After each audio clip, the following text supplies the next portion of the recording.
today, inshallah, we're going to begin with a very sensitive question, the question of life and death. And these are matters that highlight also the practicality and balance of our deen. Someone asked, what is the ruling of a woman who is pregnant and affected by the Zika virus? Is it permitted for her to get an abortion?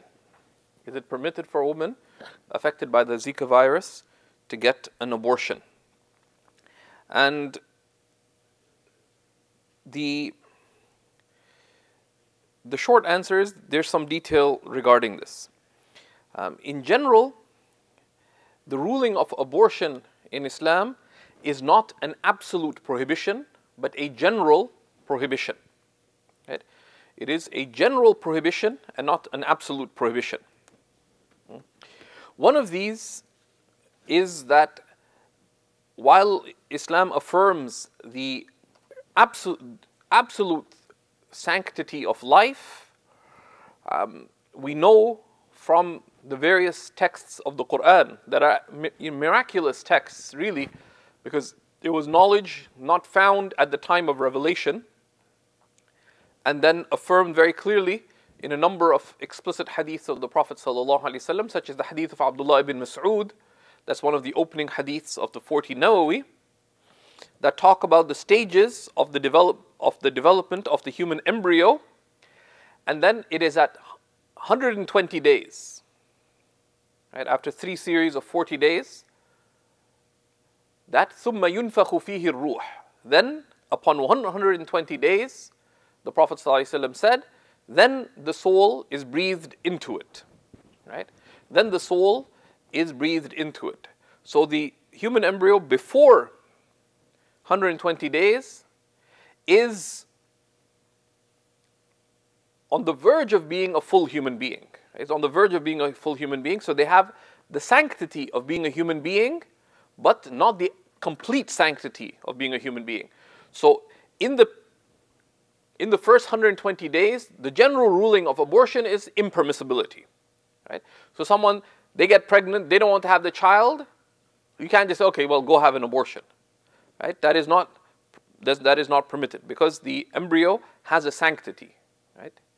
This is the creating of Allah. However, in that period of time, because the soul has not been breathed into it yet, if there is a genuine excuse, harm particularly to the mother, if there are major disabilities, for example, or in tragic cases, a woman was raped, for example, or in cases where, for example, someone made a mistake and they committed zina, for example, and they're living with their parents, and if they were to seek an abortion, if they were to carry through the pregnancy and so on, it would cause major harm to them in their family and also in their life, right?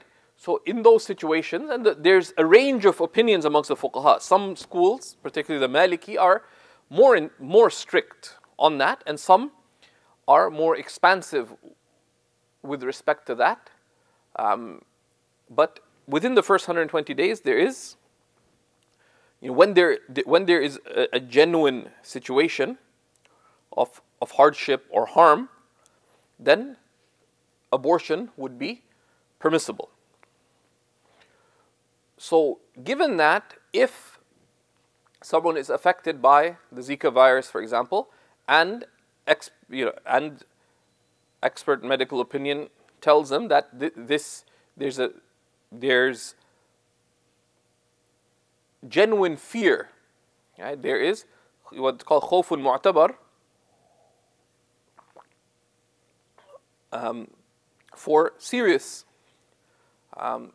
disabilities for the child, for example, etc., of a major kind, that the Zika virus, for example, is known to potentially cause.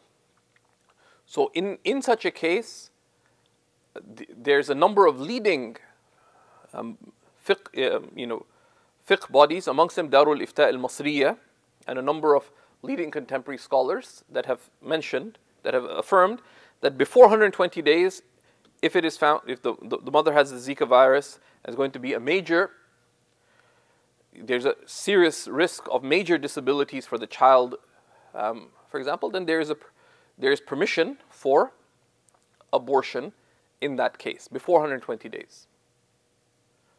However, once after 120 days,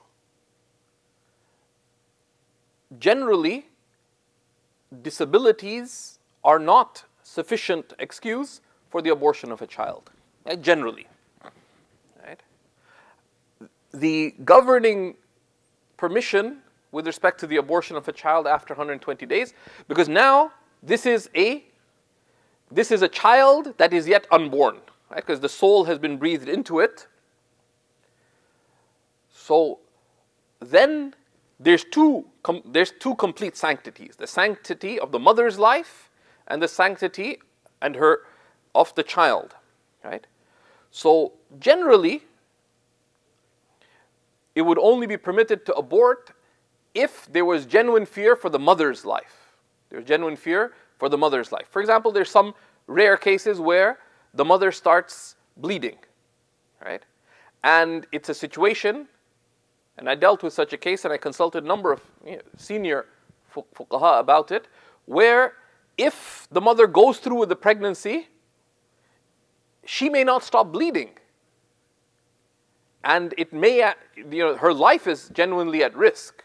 Then the genuine fear of the mother's life or major harm to her, that consideration is given precedence over the baby's life, right? If it's a question of the two. And as in most details of fiqh, there will be some difference on this. But in such cases, however, one of the things that is a support both of legal clarity and practical religious support and guidance and spiritual consolation is to consult.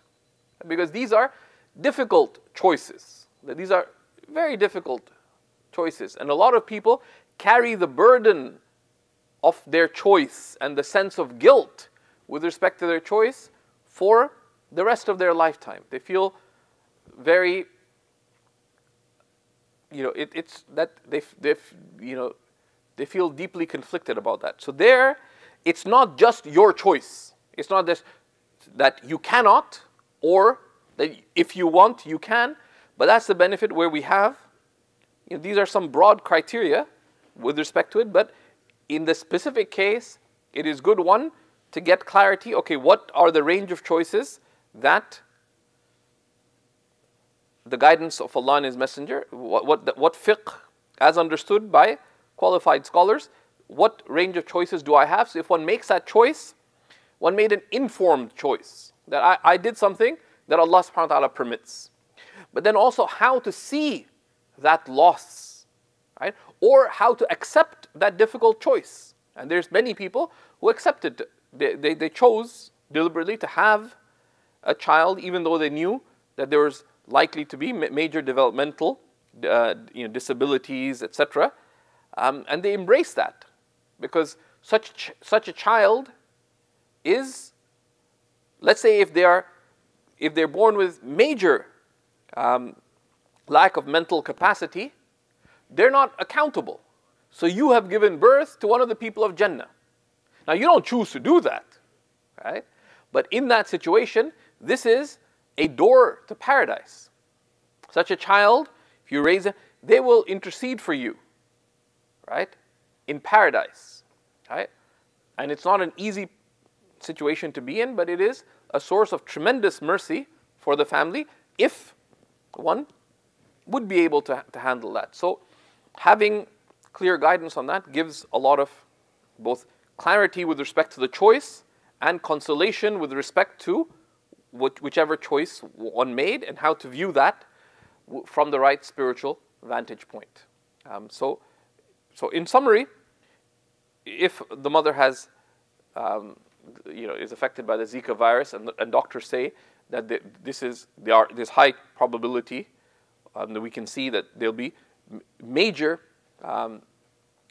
birth defects in the child, etc., then before 120 days there is clear it is permissible to have an abortion, but if one chose to go through with it, then there's nothing saying that you should or must do so, but one is not considered to be morally culpable in any way whatsoever.